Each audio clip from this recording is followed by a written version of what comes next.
أشهد أن محمدا رسول الله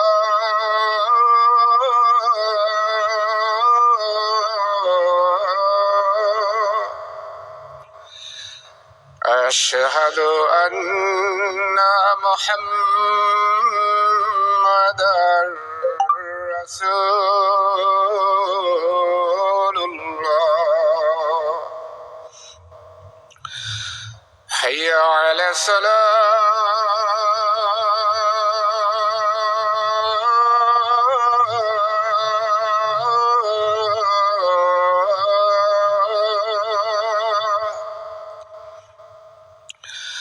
حي على الصلاة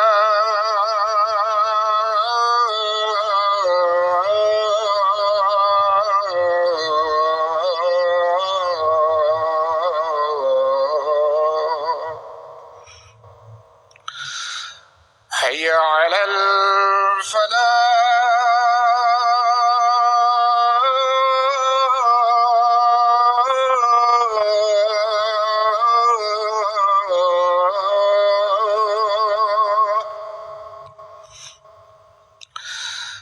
حي على الفلاح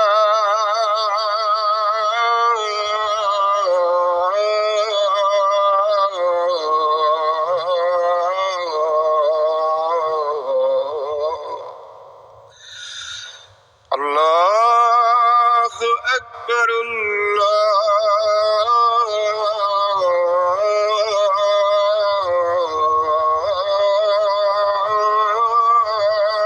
أكبر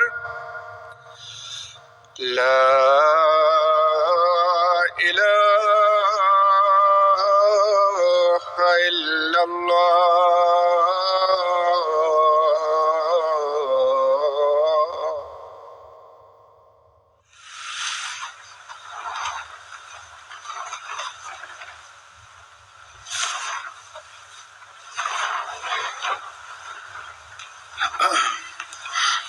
السلام علیکم ورحمۃ اللہ.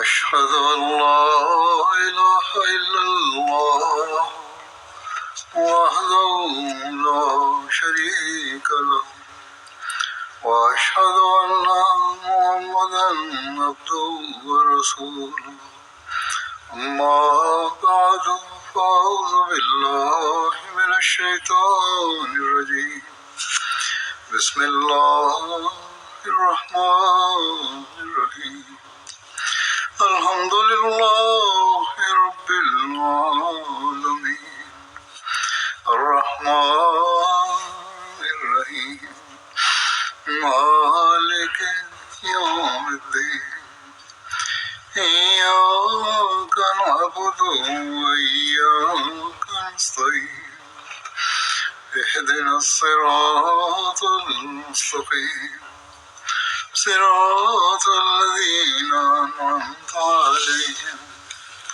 غير المغضوب عليهم ولا الضالين.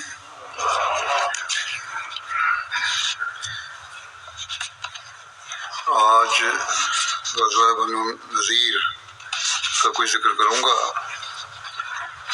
قبیلہ بنو نذیر کا تعارف یہ ہے کہ بنو نذیر مدینہ کے یہود کا ایک خاندان تھا. بعض مورخین نے لکھا ہے کہ یہ بنو نذیر خیبر کے یہود کا ایک قبیلہ تھا اور ان کی بستی کو زہرا کہا جاتا تھا. رسول اللہ صلی اللہ علیہ وسلم جب مدینہ طیبہ تشریف لائے اس وقت بنو نذیر کا سردار ہویئی بن اخطب تھا. اس کے آباء و اجداد میں چھٹی نسل میں نذیر بن نہام کا نام آتا ہے جس کے نام سے یہ قبیلہ بنو نذیر کہلاتا ہے.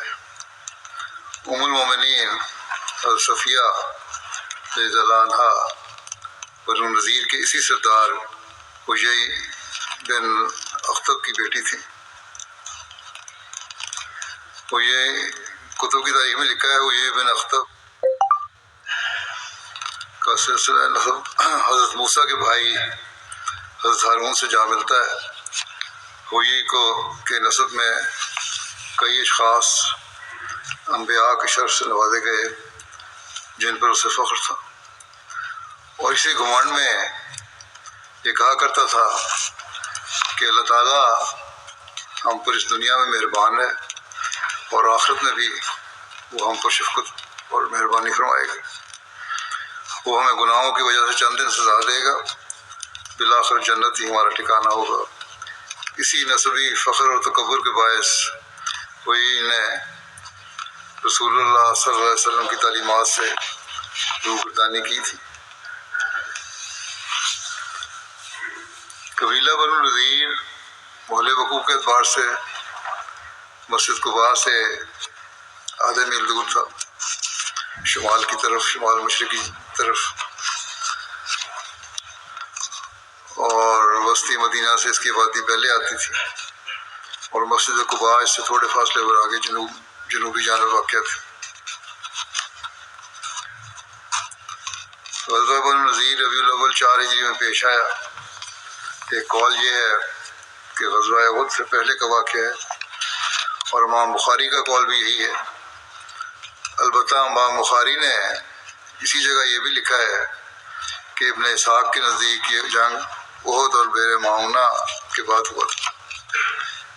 البتہ علامہ ابن کثیر اور ان کے علاوہ اکثر مورخین اور سیرت نگاروں نے کہا ہے کہ غزوہ بنو نذیر غزوہ احد کے بعد ہی ہوا تھا۔ غزوہ بنو نذیر کے اسباب کے متعلق بیان ہوا ہے کہ قریش مکہ نے غزوہ بدر سے پہلے عبداللہ بن ابی بن سلول اور اوس اور خزرج کے دیگر بت پرستوں کو لکھا۔ اس وقت رسول اللہ صلی اللہ علیہ وسلم مدینہ میں تھے کہ تم نے ہمارے ساتھی کو پناہ دی، مدینہ میں تمہاری تعداد سب سے زیادہ ہے، ہم قسم کھا کر کہتے ہیں کہ یا ان کے ساتھ قتال کرو، یا انہیں اپنے شہر سے نکال دو، یا پھر ہم عرب کو اکٹھا کر کے تم پر حملہ آور ہو جائیں گے، تمہارے جنگجوؤں کے ساتھ جنگ کریں گے، تمہاری عورتوں اور بچوں کو تہہ تیگ کر دیں گے۔ کفار مکہ نے خط لکھا مدینہ کے سرداروں کو۔ جب ابن ابی اور دیگر بت پرستوں کو یہ خط ملا تو انہوں نے ایک دوسرے کی طرف پیغام بھیجا، اور رسول اللہ صلی اللہ علیہ وسلم اور آپ صلی اللہ علیہ وسلم کے صحابہ کے ساتھ جنگ کا پختہ ارادہ کر لیا۔ جب حضرت صلی اللہ علیہ وسلم کو اطلاع ملی تو آپ صحابہ کی ایک جماعت کے ساتھ انہیں ملے، مدینہ کے سرداروں کو۔ آپ صلی اللہ علیہ وسلم نے فرمایا کہ قریش نے تمہیں سخت دھمکی آمیز خط لکھا ہے، یہ خط تمہیں کسی فریب میں مبتلا نہ کر دے کہ تم خود کو مکر و فریب میں مبتلا کر دو اور تم اپنے ہی بھائیوں اور بیٹوں سے لڑنے لگو۔ جب انہوں نے آپ صلی اللہ علیہ وسلم کی بات سنی تو انہیں بات سمجھ آ گئی، اور انہوں نے اپنے ارادے ملتوی کر دیے اور منتشر ہو گئے، اور یوں قریش مکہ کی دھمکی کارگر۔ پھر قریش نے غزوہ بدر کے بعد یہود کی طرف ایک خط لکھا کہ تمہارے پاس اسلحہ ہے اور تم قلعوں کے مالک ہو، یا تو تم ہمارے ساتھی کے ساتھ قتال کرو، وگرنہ ہم تم پر چڑھائی کریں گے اور تمہارے مردوں کو قتل کر دیں گے اور تمہاری عورتوں کو اپنی باندیاں بنا لیں گے۔ جب یہ خط یہود تک پہنچا تو بنو نذیر نے آپ صلی اللہ علیہ وسلم کے ساتھ دھوکہ کرنے پر اتفاق کر لیا، کیونکہ یہود کے قبائل تو پہلے ہی چاہتے تھے کہ کوئی موقع ملے اور مسلمانوں کے تسلط اور طاقت کو جتنا جلد ختم کیا جا سکے۔ اب انہوں نے سوچا کہ کوئی ایسا منصوبہ کیا جائے کہ نبی اکرم صلی اللہ علیہ وسلم کو نعوذ باللہ قتل کر دیا جائے۔ چنانچہ انہوں نے آپ کی طرف پیغام بھیجا کہ آپ 30 صحابہ کے ساتھ تشریف لائیں، ہمارے 30 علماء بھی آپ کے پاس حاضر ہوں گے، یہاں تک کہ ہم ایسی جگہ پر ملیں جو ہمارے اور تمہارے درمیان میں ہو۔ یعنی کوئی بھی ایسی جگہ چن لیں جو مشترکہ ہے، وہ آپ کا کلام سنیں گے، یعنی ان کے لوگ اگر انہوں نے آپ صلی اللہ علیہ وسلم کی تصدیق کر دی، یعنی ان یہودی علماء نے، اور آپ پر ایمان لے آئے تو ہم بھی آپ پر ایمان لے آئیں گے۔ دوسرے روز آپ 30 صحابہ کے ہمراہ ان کی طرف نکلے، 30 یہودی علماء بھی آپ صلی اللہ علیہ وسلم کے پاس آ گئے۔ جب یہود کھلے میدان میں نکلے تو انہوں نے ایک دوسرے سے کہا تم ان پر کیسے حملہ آور ہو گئے، حالانکہ آپ کے ہمراہ 30 ساتھی ہیں، 30 ساتھیوں کے ساتھ حملہ آور ہونا مشکل ہے، جو ایسے ساتھی ہیں جو آپ پر جان وار کرنے والے ہیں۔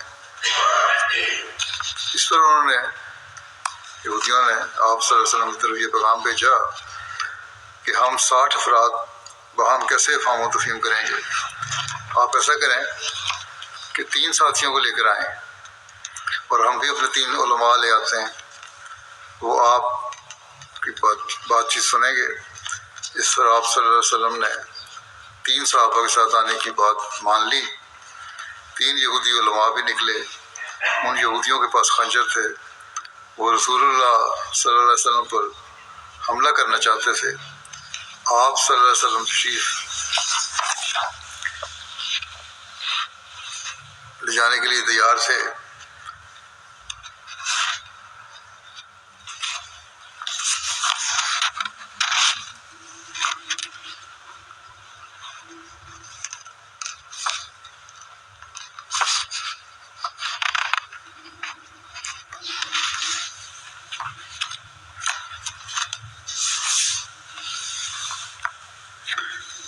اور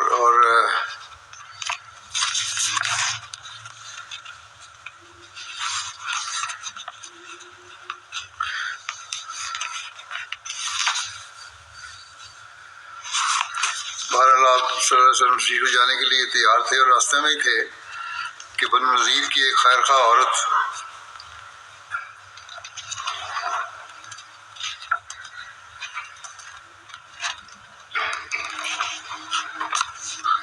نے ایک انصاری مسلمان کو بنو نذیر کی اس ساری منصوبہ بندی کا بتا دیا جو انہوں نے منصوبہ کیا تھا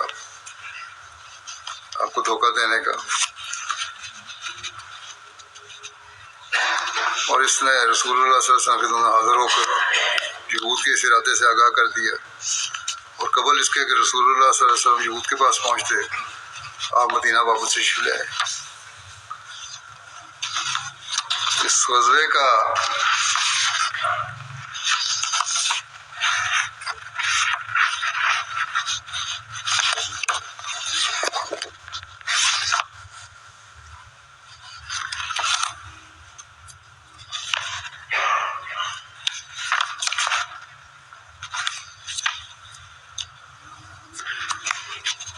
ایک اور سبب بیان کرتے ہوئے ایک مصنف نے لکھا ہے کہ بنو نذیر نے خفیہ طور پر قریش کو پیغام بھیجا اور انہیں رسول اللہ صلی اللہ علیہ وسلم سے جنگ کرنے پر اکسایا، بلکہ انہیں مسلمانوں کی چند دفاعی کمزوریاں بھی بتلائی تھی۔ یہ اس وقت کی بات ہے جب قریش مسلمانوں سے جنگ کرنے کے لیے عہد کے پاس خیمہ بند ہوئے تھے۔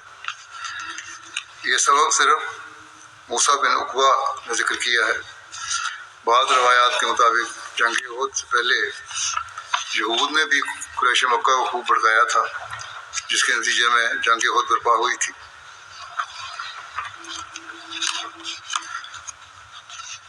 تو اس غزوے کا ایک اہم اور فوری سبب یہ بھی بیان کیا جاتا ہے کہ بئر معونہ سے واپسی پر جب حضرت عمر بن امیہ زمری نے بنو عامر کے 2 افراد کو قتل کیا تھا، جس کے ساتھ مسلمانوں کا معاہدہ تھا، اب ان کی دیت کا معاملہ تھا۔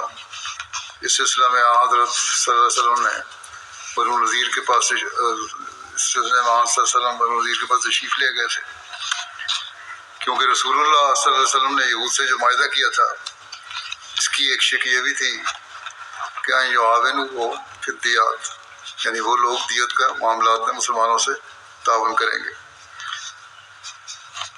اس واقعے کی تفصیل جیسا کہ پہلے بئر معونہ کی تفصیل میں بھی بیان ہو چکی ہے، یہ ہے کہ حضرت عمر بن امیہ زمری بیر معونہ سے واپس مدینہ شریف لا رہے تھے، جب کنات مقام پر پہنچے، کنات جو ہے یہ مدینہ اور احد کے درمیان مدینہ کی 3 مشہور وادیوں میں سے ایک وادی ہے جہاں کھیتی باڑی ہوتی تھی۔ تو بنو عامر میں سے 2 افراد ان کو ملے۔ رسول اللہ صلی اللہ علیہ وسلم نے ان کے ساتھ معاہدہ کر رکھا تھا۔ حضرت عمر نے ان سے ان کا نسب پوچھا تو ان دونوں نے اپنا نسب بتایا۔ یہ دونوں افراد ان کے ساتھ ہی رہے۔ پھر جب وہ دونوں سو گئے تو حضرت عمر بن امیہ زمری نے ان پر حملہ کیا اور انہیں موت کے گھاٹ اتار دی۔ پھر جلد ہی رسول اللہ صلی اللہ علیہ وسلم خدمت میں حاضر ہوئے اور سارا واقعہ سنایا۔ آپ صلی اللہ علیہ وسلم نے فرمایا تم نے بہت برا کیا، ان کا ہمارے ساتھ معاہدہ اور امان تھی۔ حضرت عمر بن امیہ زمری نے عرض کیا مجھے اس معاہدے کا علم نہ تھا، میں انہیں مشرک سمجھتا تھا، ان کی قوم نے ہمارے ساتھ دغا کیا تھا۔ حضرت عمر ان کا سامان اور کپڑے بھی سے ساتھ لے آئے تھے۔ رسول اللہ صلی اللہ علیہ وسلم نے انہیں ان کا سامان اور کپڑے واپس کرنے کا حکم دیا، ان کے لواحقین کو۔ آپ صلی اللہ علیہ وسلم نے یہ چیزیں ان کی دیت کے ساتھ بھیج دیں۔ اس کے بعد آپ صلی اللہ علیہ وسلم ہفتے کے روز بنو نذیر کی طرف تشریف لے گئے۔ مسجد قباء میں نماز ادا فرمائی۔ مہاجرین اور انصار میں سے بعض صحابہ کرام آپ صلی اللہ علیہ وسلم کے ہمراہ تھے۔ جب آپ صلی اللہ علیہ وسلم بنو نذیر کے ہاں پہنچے تو آپ صلی اللہ علیہ وسلم کے ہمراہ 10 سے بھی کم صحابہ تھے۔ آپ صلی اللہ علیہ وسلم نے انہیں اپنی محفلوں میں بیٹھے ہوئے پایا۔ آپ صلی اللہ علیہ وسلم بیٹھ گئے تاکہ ان کے ساتھ بات چیت کریں کہ وہ ان 2 آدمیوں کی دیت ادا کرنے میں آپ صلی اللہ علیہ وسلم کی مدد کریں جنہیں حضرت عمر نے قتل کیا تھا۔ اس غزوے کے اسباب کے متعلق حضرت مرزا بشیر صاحب نے بھی لکھا ہے کہ کچھ اور وضاحت ہوتی ہے کہ اس غزوے کا سبب بیان کرتے ہوئے ارباب حدیث و سیر مختلف وجوہات بیان کرتے ہیں، اور اس اختلاف کی وجہ سے اس غزوے کے زمانے کے متعلق بھی اختلاف پیدا ہو گیا ہے۔ ابن اسحاق اور ابن سعد جن کی اتباع میں سب لکھتے ہیں کہ میں نے جن کی اتباع کی ہے، اس جگہ بلا کسی خاص تحقیق کے اختیار کی ہے میں نے یہ اتباع غزوہ بنو نذیر کو غزوہ احد اور واقعہ بیر معونہ کے بعد بیان کرتے ہیں، اور اس کا سبب یہ لکھتے ہیں کہ عمر بن امیہ زمری جنہیں کفار نے بیر معونہ کے موقع پر قید کر کے چھوڑ دیا تھا، وہ جب واپس مدینہ کی طرف آ رہے تھے تو انہیں راستے میں قبیلہ بنو عامر کے 2 آدمی ملے جو حضرت صلی اللہ علیہ وسلم کے ساتھ معاہدہ کر چکے تھے۔ کیونکہ عمر کو اس عہد و پیمان کا علم نہیں تھا، اس لیے اس نے موقع پا کر ان 2 آدمیوں کو شہدائے بیر معونہ کے بدلے میں قتل کر دیا، جن کے قتل کا باعث قبیلہ بنو عامر کا ایک رئیس عامر بن طفیل ہوا تھا۔ گو خود قبیلہ بنو عامر کے لوگ اس قتل و غارت سے دشکش رہے تھے، انہوں نے جنگ نہیں کی تھی، لیکن بہرحال ان کو یہ تھا کہ اس نے دھوکہ کیا، اس لیے انہوں نے سمجھا کہ ہمارے دشمن نے اور قتل کر دیا۔ جب عمر بن امیہ مدینہ پہنچے تو انہوں نے حضرت صلی اللہ علیہ وسلم سے سارا ماجرا عرض کیا اور ان 2 آدمیوں کے قتل کا واقعہ بھی سنایا۔ آپ کو جب ان 2 آدمیوں کے قتل کی اطلاع ہوئی تو آپ صلی اللہ علیہ وسلم عمر بن امیہ کی اس فعل پر بہت ناراض ہوئے اور فرمایا کہ وہ تو ہمارے معاہد تھے، اور آپ نے فوراً ان 2 ہر مقتولین کا خون بہا ان کے ورثاء کو بھجوا دیا۔ لیکن چونکہ قبیلہ بنو عامر کے لوگ بنو نذیر کے بھی حلیف تھے اور بنو نذیر مسلمانوں کے حلیف تھے، اس لیے معاہدہ کی روح سے اس خون بہا کا بار حصہ رسدی بنو نذیر پر بھی پڑتا تھا۔ کچھ حصہ بنو نذیر کے ساتھ، کیونکہ ان کے آپس میں معاہدہ تھا، مسلمانوں کے ساتھ بھی، تو انہوں نے بہرحال شیئر کرنا تھا، اس میں کچھ حصہ انہوں نے بھی دینا تھا۔ چنانچہ آپ صلی اللہ علیہ وسلم اس وجہ سے اپنے چند صحابیوں کو ساتھ لے کر بنو نذیر کی آبادی میں پہنچے اور ان سے یہ سارا واقعہ بیان کر کے خون بہا کا حصہ مانگا کہ یہ اس طرح قتل کیا غلطی سے، اور اس کی دیت دینی چاہیے. ہم اپنا حصہ بھی دیتے ہیں, تمہارا بھی ہمارے ساتھ معاہدہ ہے, اس لیے تم بھی اپنا حصہ دو. لکھتے ہیں کہ یہ وہ روایت ہے جس کی اکثر مورخین نے اتباع کی ہے, حتیٰ کہ یہی روایت تاریخ میں عام طور پر شائع اور متعارف ہو گئی ہے. لیکن اس کے مقابل پر امام زہری کی یہ روایت صحیح احادیث میں مروی ہوئی ہے کہ جنگ بدر کے بعد, مگر یہ نہیں کہا جا سکتا کہ خاص طور پر کس سال اور کس ماہ میں, مکہ کے رؤساء نے بنو نذیر کو ایک خط لکھا تھا کہ تم محمد صلی اللہ علیہ وسلم اور مسلمانوں کے خلاف جنگ کرو ورنہ ہم تمہارے خلاف جنگ کریں گے. اس پر بنو نذیر نے باہم مشورہ کر کے یہ فیصلہ کیا کسی حکمت عملی کے ساتھ حضرت صلی اللہ علیہ وسلم کو قتل کر دیا جائے, اور اس کے لیے انہوں نے یہ تجویز کی کہ آپ صلی اللہ علیہ وسلم کو کسی بہانے سے اپنے پاس بلائیں اور وہاں موقع پر آپ کو قتل کر دیں. چنانچہ انہوں نے آپ کو کہلا بھیجا کہ ہم آپ کے ساتھ اپنے علماء کا مذہبی تبادلہ خیالات کروانا چاہتے ہیں. اگر ہم پر آپ کی صداقت ظاہر ہو گئی تو ہم آپ پر ایمان لے آئیں گے. بس آپ مہربانی کر کے اپنا کوئی سے 30 صاحب کو ساتھ لے کر تشریف لے آئیں. ہماری طرف سے بھی 30 علماء ہوں گے اور پھر باہم تبادلہ خیالات ہو جائے گا.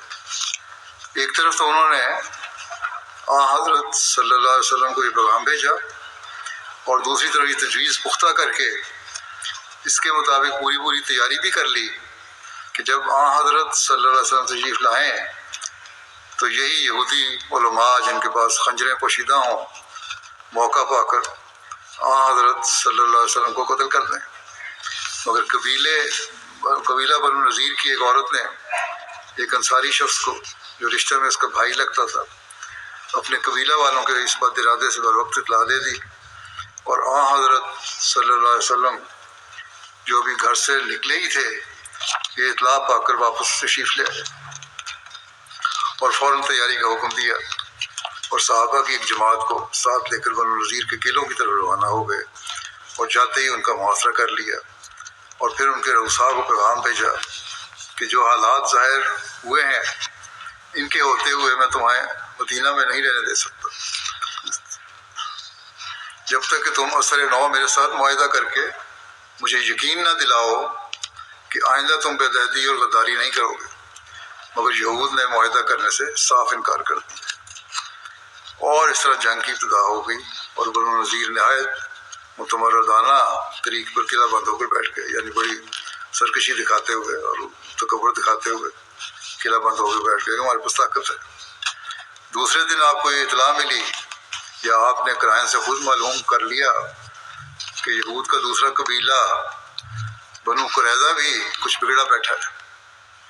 چنانچہ آپ صحابہ کے دستے کے ساتھ لے کر بنو قریظہ کے قلعوں کی طرف روانہ ہوئے اور ان کا محاصرہ کر لیا.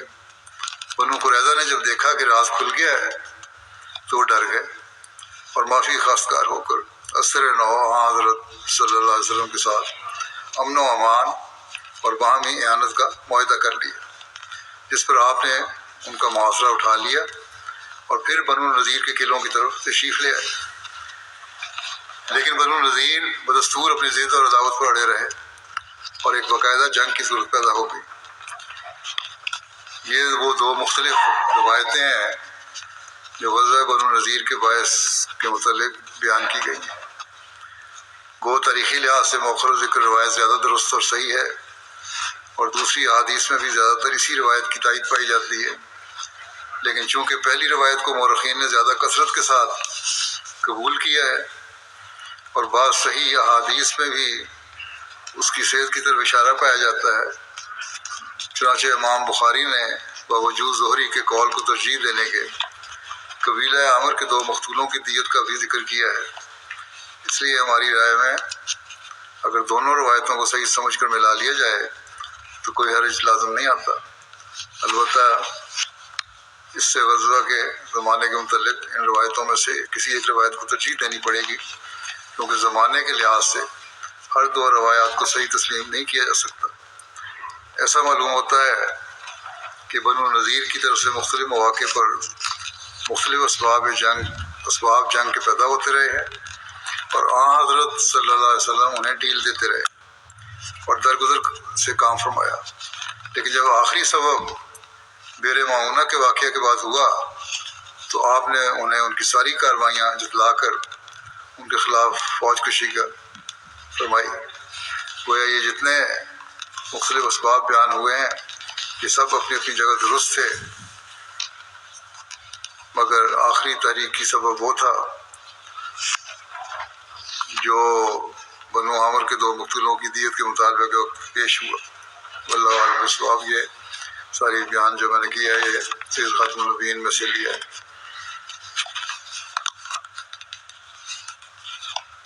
پھر لکھا ہے کہ بنو نذیر کی رسول اللہ صلی اللہ علیہ وسلم کو قتل کرنے کی ناپاک سازش بھی تھی، یہ بھی وجہ بنی تھی۔ اس کے بارے میں جیسا کہ ذکر ہو چکا ہے کہ دیت کے سلسلے میں آن رسول صلی اللہ علیہ وسلم صحابہ کی ایک جماعت کے ساتھ بنو نذیر کے ہاں تشریف لے گئے۔ آپ صلی اللہ علیہ وسلم ہفتے کے دن نکلے۔ آپ صلی اللہ علیہ وسلم نے مہاجرین اور انصار کی ایک جماعت کے ساتھ مسجد قباء میں نماز ادا کی، پھر حسب معاہدہ بنو نذیر کے پاس جا کر دیت کا مطالبہ کیا۔ آپ صلی اللہ علیہ وسلم اپنے جن اصحاب کے ساتھ تشریف لے گئے ان کی تعداد 10 سے کم تھی۔ اس روایت میں یہ لکھا ہے۔ ان میں حضرت ابوبکر، حضرت عمر اور حضرت علی بھی تھے۔ حضرت زبیر، حضرت طلحہ، حضرت سعد بن معاذ، حضرت اسید بن حضیر اور حضرت سعد بن عبادہ کے نام بھی ملتے ہیں۔ حضرت صلی اللہ علیہ وسلم نے وہاں پہنچ کر یہود سے دیت کی بات کی تو انہوں نے کہا کہ ہاں ابو القاسم آپ پہلے کھانا کھا لیجیے، پھر آپ صلی اللہ علیہ وسلم کے کام کی طرف آتے ہیں۔ اسی طرح یہودیوں نے ظاہری طور پر تو بڑی خندہ پیشانی سے آپ صلی اللہ علیہ وسلم سے بات کی، لیکن درپردہ وہ آپ صلی اللہ علیہ وسلم کو قتل کی منصوبہ بندی کر رہے تھے۔ اس وقت حضرت صلی اللہ علیہ وسلم کے گھروں کی ایک دیوار کے سائے میں بیٹھے ہوئے تھے۔ یہود نے آپس میں مشورہ کیا اور کہنے لگے کہ انہیں یعنی حضرت صلی اللہ علیہ وسلم کو ختم کرنے کے لیے تمہیں اس سے بہتر موقع نہیں ملے گا، اس لیے بتاؤ کون ہے جو اس مکان کی چھت پر چڑھ کر دیوار پر سے ایک بڑا پتھر آپ کے اوپر گرا دے تاکہ ہمیں آپ سے نجات مل جائے۔ ایک اور مصنف یہ واقعہ بیان کرتے ہوئے لکھتا ہے کہ ان کے سردار حیی بن اخطب نے کہا اے یہود کی جماعت، محمد صلی اللہ علیہ وسلم اپنے چند ساتھیوں کے ساتھ تمہارے پاس آئے ہیں، ان کی تعداد 10 سے بھی کم ہے، اس گھر کے اوپر سے بڑا پتھر گرا کر محمد صلی اللہ علیہ وسلم قتل کر دو، تمہیں اس سے بہتر موقع دوبارہ نہیں ملے گا۔ اگر انہوں نے قتل کر دیا تو ان کے ساتھی بکھر جائیں گے، مکے سے آئے ہوئے ان کے ساتھی واپس مکے چلے جائیں گے اور یہاں صرف اوس اور خزرج رہ جائیں گے جو تمہارے حلیف ہیں، اس لیے تم جو کرنا چاہتے ہو ابھی کر ڈالو۔ اس پر ایک بدبخت یہودی عمر بن جہاش بولا میں اس گھر پر چڑھ کر پتھر گرا کر محمد صلی اللہ علیہ وسلم کو نعوذ باللہ قتل کروں گا۔ جب یہ ساری مشاورت ہو رہی تھی اس وقت بنو نذیر کے ایک سردار سلام بن مشکم نے کہا اے یہود کی جماعت، تم بے شک ساری زندگی میری مخالفت کر لینا، لیکن آج میری بات مان لو، اللہ کی قسم محمد صلی اللہ علیہ وسلم کو تمہارے اس ارادے کی خبر کر دی جائے گی اور یہ ہمارے اور ان کے درمیان معاہدے کی خلاف ورزی ہوگی۔ لیکن یہود نے اس کی ایک نہ سنی اور اپنے عزم قائم رہے، اور پھر جو اگلی کارروائی انشاءاللہ تعالیٰ آئندہ میں بیان کروں گا کیا کیا انہوں نے، کس طرح ارادہ کیا قتل کرا اور کس طرح حضرت صلی اللہ علیہ وسلم کو اللہ تعالیٰ نے بچایا اور ان کے منصوبوں کو ناکام بنایا۔ آخر میں پاکستان کے احمدیوں کے لیے خاص طور پر دعا کے لیے کہنا چاہتا ہوں، ان پر آج کل پھر سختیاں وارد کی جا رہی ہیں۔ اللہ تعالیٰ جلد پاکستانی احمدیوں کو بھی ان ظالموں سے نجات دلائے اور وہاں بھی ہمارے حالات بہتر ہوں۔ ذرا ذرا سی بات پر مقدمے اور تنگ کرنے کی کوشش کی جاتی ہے۔ اس کے بعد میں جنازے بھی پڑھاؤں گا بعد جمعے کے، اس میں ان کا ذکر پہلے کر دوں۔ پہلا ذکر ہے مکرم غلام سرور صاحب شہید ابن مکرم بشیر احمد صاحب کا، اور اس اس کے ساتھ ہی دوسرا ذکر ہوگا راحت احمد باجوہ صاحب کرم مشتاق احمد باجوہ صاحب کا جو سعد اللہ پور ضلع مٹی بہاؤدین کے رہنے والے تھے، جن کو 8 جون کو شہید کر دیا گیا تھا۔ انا للہ و انا الیہ راجعون۔ ایک معاند احمدیت نے یکے بعد دیگرے فائر کر کے غلام سرور صاحب اور راحت باجوہ صاحب کو شہید کیا تھا۔ بوقت شہادت غلام سرور صاحب شہید کی عمر 64 سال، جبکہ راحت باجوہ صاحب شہید کی عمر 32 سال تھی۔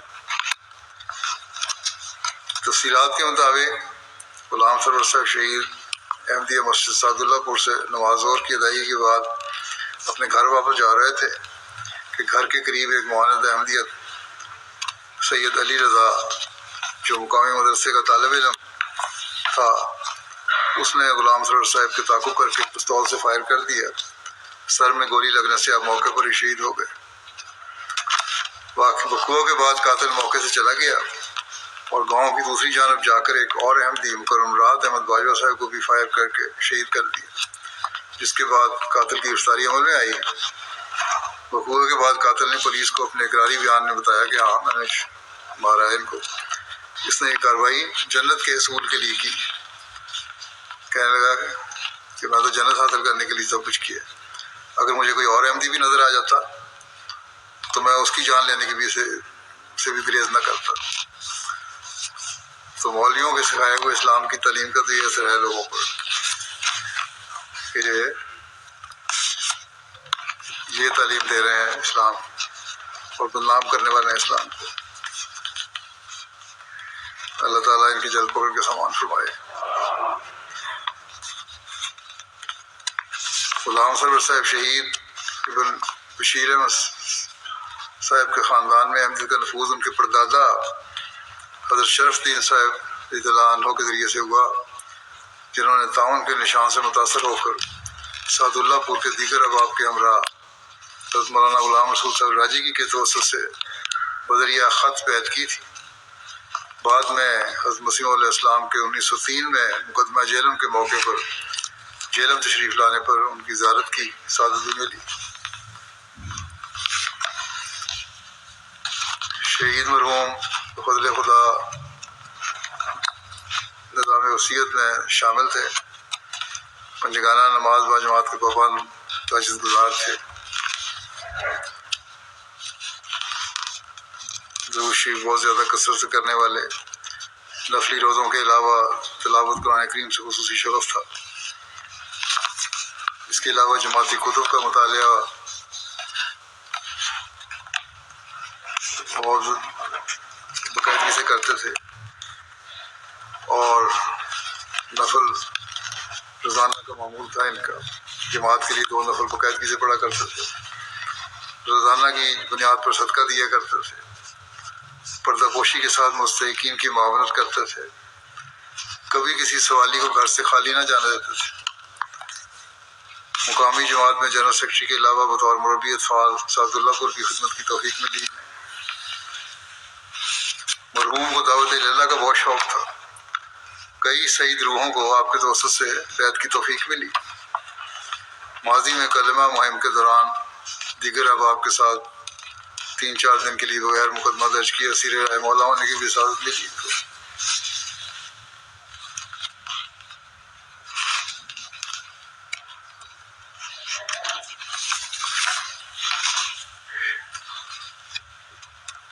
شاہد عمران قائد ضلع مرحوم کے بھتیجے بھی ہیں، کہتے ہیں کہ شہید مرحوم بار بار اس خواہش کا اظہار کیا کرتے تھے کہ اللہ تعالیٰ مجھے کسی ایسے کام کی توفیق دے جس کی بدولت جماعت احمدیہ کی تاریخ میں میرا نام سنہری حروف میں لکھا جائے۔ اللہ تعالیٰ نے ان کی خواہش اس طرح پوری کر دی۔ عثمان گان میں اہلیہ کرما ساجدہ پروین صاحبہ کے علاوہ 2 بیٹے اور 4 بیٹیاں شامل ہیں۔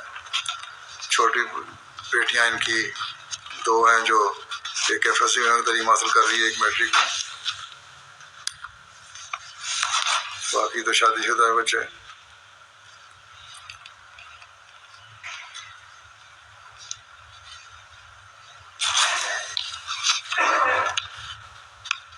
اتحاد کا جذبہ کہتے ہیں کمال کا تھا۔ صدر جماعت نے بیان کیا کہ ان کی شہید مرحوم کے ساتھ عزیز داری بھی تھی اور کبھی کبھار ان سے رنجش بھی ہو جاتی تھی، آپس میں تعلقات میں ہو جاتا ہے اونچ نیچ باتوں میں، مگر جب جماعتی معاملہ آتا تو یہ کہتے ہیں کہ آپ صدر جماعت ہیں، جو بات بھی آپ کہیں گے اس کی کامل پابندی کروں گا۔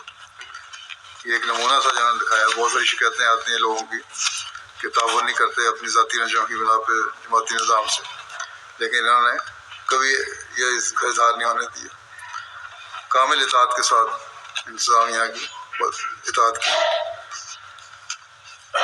ملک امان اللہ صاحب مربی ضلع کہتے ہیں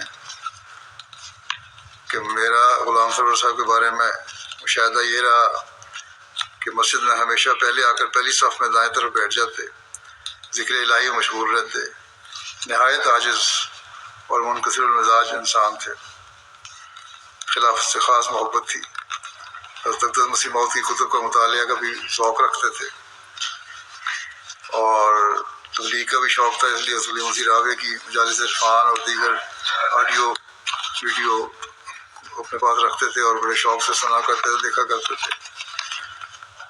ایک مربی نے لکھا کہ میں نے خواب میں دیکھا تھا کہ مسجد پہ حملہ ہوا ہے اور میں شہید ہو گیا ہوں، یعنی مربی صاحب نے یہ خواب جب ان کو سنائی تو شہید مرحوم کہنے لگے مربی صاحب دیکھتے ہیں پہلے آپ شہید ہوتے ہیں یا میں؟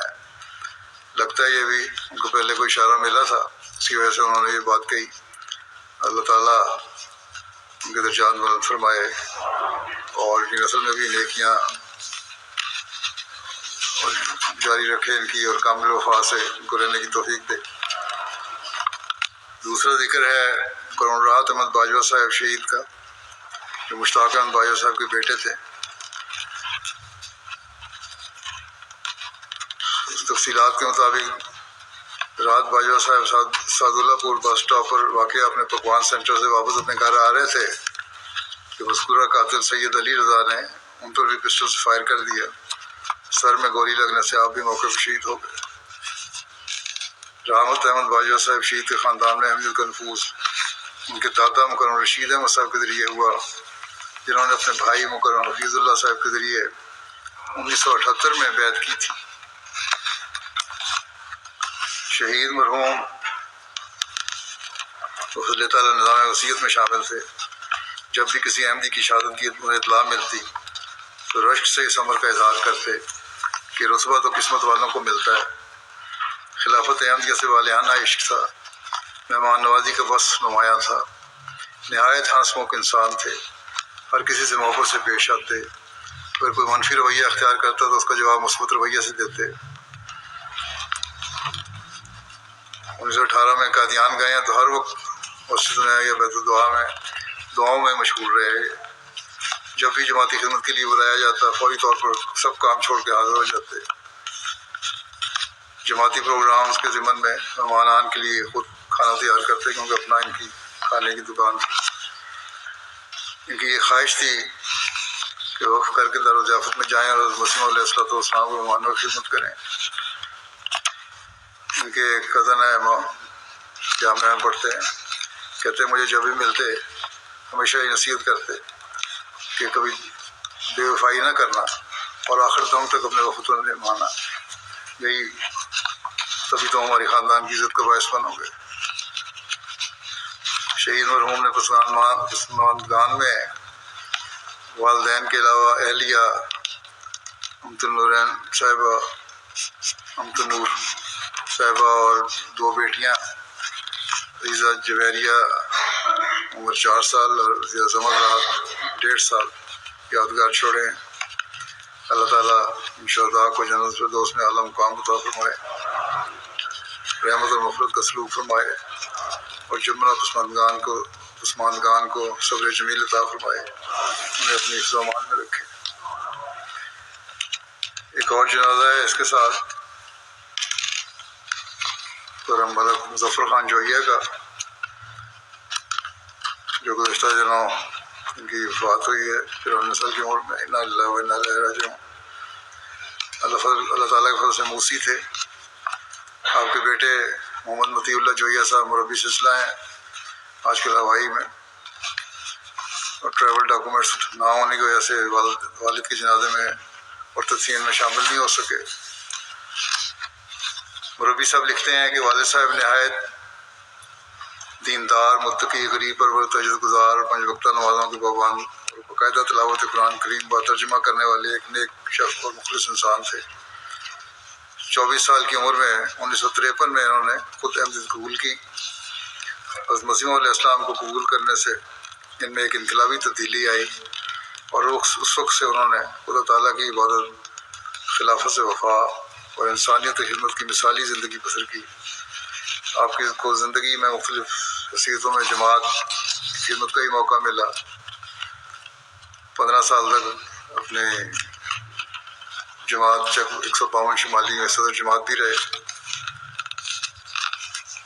کہتے ہیں آپ سے ہم نے کبھی کسی جماعتی عہدیدار کے بارے میں شکوہ یا شکایت نہیں سنی، ہمیشہ نصیحت کرتے کہ کوئی جماعتی عہدیدار چاہے سائق ہی ہو، اگر تمہارے گھر آئے تو خلیفہ وقت کے نمائندہ ہونے کی حیثیت سے اس کی عزت و اکرام تم پر واجب ہے۔ خود بھی عملاً ہمیشہ جماعتی نمائندوں اور عہدیداروں کا خاص احترام کرتے تھے۔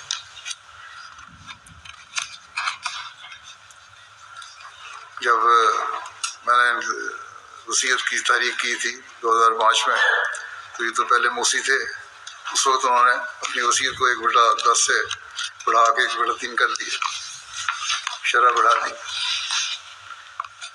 اس طرح میں لبیک کا ہوں اس تاریخ پہ۔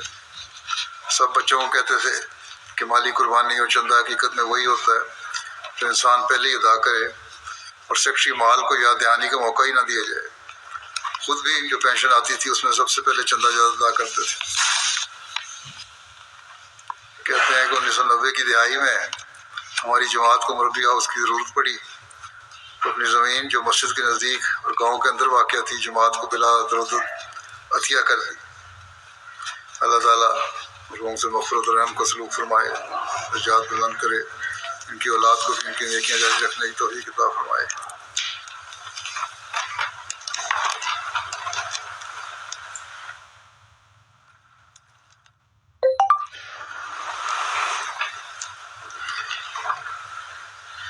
الحمد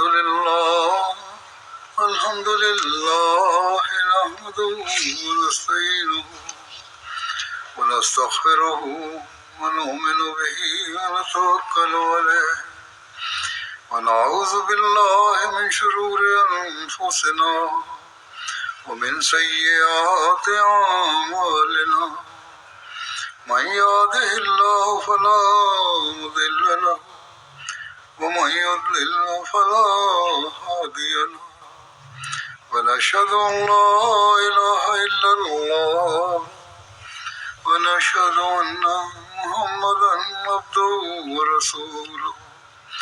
عباد الله رحمكم الله، إن الله يأمر بالعدل والإحسان وإيتاء ذي القربى وينهى عن الفحشاء والمنكر والبغي يعظكم لعلكم تذكرون۔ اذكروا الله يذكركم وادعوه يستجب لكم ولذكر الله أكبر۔